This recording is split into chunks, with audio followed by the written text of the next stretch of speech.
4 वर्षांपूर्वी खासदार दत्तग्राम योजनेद्वारे केंद्रीय रेल्वे मंत्री पियुष गोयल यांनी दत्तक घेतलेल्या अमरावती जिल्ह्यातील नांदगाव खंडेश्वर तालुक्यांतर्गत येणाऱ्या टिमटाळा या इतिहासकालीन लोप पावलेल्या गावाचा 100 वर्षांनंतर कायापालट होतानाचे चित्र पाहावयास मिळत आहे। जगप्रसिद्ध कन्याकुमारी शिला स्मारकाचे शिल्पकार एकनाथ रानडे यांचा जन्म टिमटाळा या छोट्याशा गावी 19 नोव्हेंबर 1914 रोजी रेल्वे स्टेशन मास्टर पदावर कार्यरत असलेल्या रामकृष्ण विनायकराव रानडे आणि रमाबाई रानडे यांच्या पोटी झाला।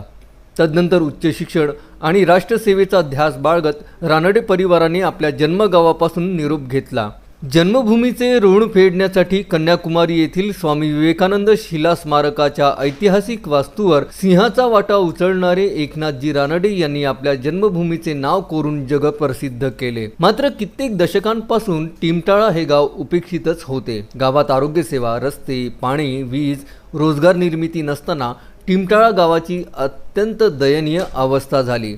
कित्येक दशकांपासून होत असलेल्या या समस्यांवर उपाय म्हणून गावातीलच विद्यार्थी युवा सूरज सहारे यांनी गावातील काही वरिष्ठ मंडळींना सोबत घेऊन प्रसारमाध्यमे, तक्रारी, निवेदन देऊन गावाचे नाव प्रकाशझोतात आणले। सोबतच 2016 मध्ये भाजपाचे आताचे महाराष्ट्र प्रदेश प्रवक्ता शिवराय कुलकर्णी यांच्या मदतीने केंद्र सरकारने सुरू केलेल्या खासदार दत्तग्राम योजनेद्वारे केंद्रीय रेल्वे मंत्री पियुष गोयल यांना विनंती करत आदर्श दत्तग्राम करून घेतले।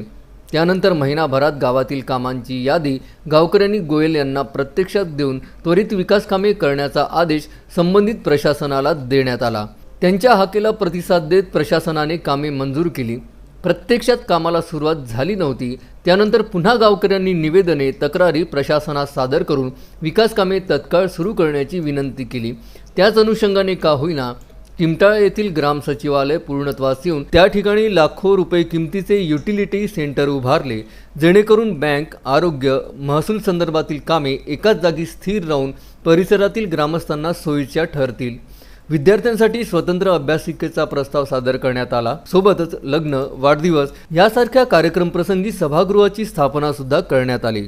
गावातील अंतर्गत रस्त्यांना वेग येऊन सिमेंट कॉन्क्रीटचे रस्ते तयार करण्यात येत आहे।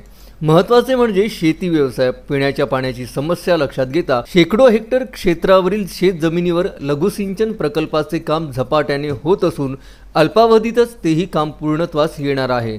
या धरणाचे काम पूर्णत्वास आल्यावर त्यामध्ये एकनाथ यांचे स्मारक तसेच त्यांच्या विचारांचे स्मृतिवन निर्माण करण्याचा प्रस्ताव सादर करण्यात आला आहे, जेणेकरून शेतकऱ्यांना व परिसरातील ग्रामस्थांना ते वरदान ठरणार आहे। कन्याकुमारी येथील स्वामी विवेकानंद शिला स्मारकाचे शिल्पकार एकनाथ रानडे यांच्या जन्मगावाचा कायापालट होण्याचे चित्र आता पाहावयास मिळत आहे। श्रीपाल सहारे, विदर्भ न्यूज, टिमटाळा।